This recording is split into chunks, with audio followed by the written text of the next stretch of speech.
বন্ধুরা, আমি লাউ গাছ লাগিয়েছিলাম। এই বছরের প্রথম লাউ হয়েছে, তাই লাউ পাড়তে এসেছি আমি। আমার ছেলে এখন লাউটা পেড়ে দিচ্ছে আমাকে।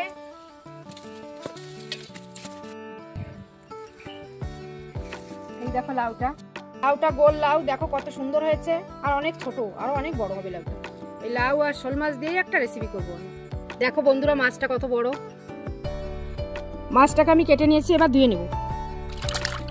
ভালো করে মাছ ধুয়ে নিয়েছি। এবার আমি লাউ কেটে নেব। এভাবে লাউয়ের পিসটা করে নেব। লাউ আর আলুটা কেটে নিয়েছি, কেটে ধুয়ে নিয়েছি। মাছে লবণ হলুদ মাখিয়ে নেব। তেল গরম হয়ে গেছে, এবার মাছ দিয়ে দেবো। মাছ ভাজা হয়ে গেছে, এবার তুলে নেব। মাছগুলো আমার ভাজা হয়ে গেছে। মাছ ভাজা তেলের ভিতরে লাউটাকে ভেজে নেব।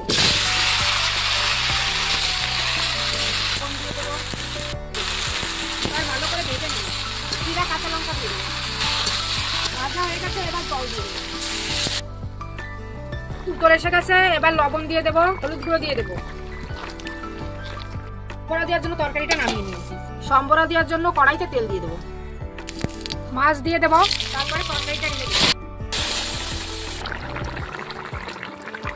রেসিপিটা আমার কমপ্লিট হয়ে গেছে, এবার নামিয়ে নেব। লাউ দিয়ে আর শোল মাছ দিয়ে রেসিপিটা আমার কমপ্লিট হয়ে গেছে। আমার ভিডিওটা ভালো লাগে লাইক কমেন্ট শেয়ার করে দেবে।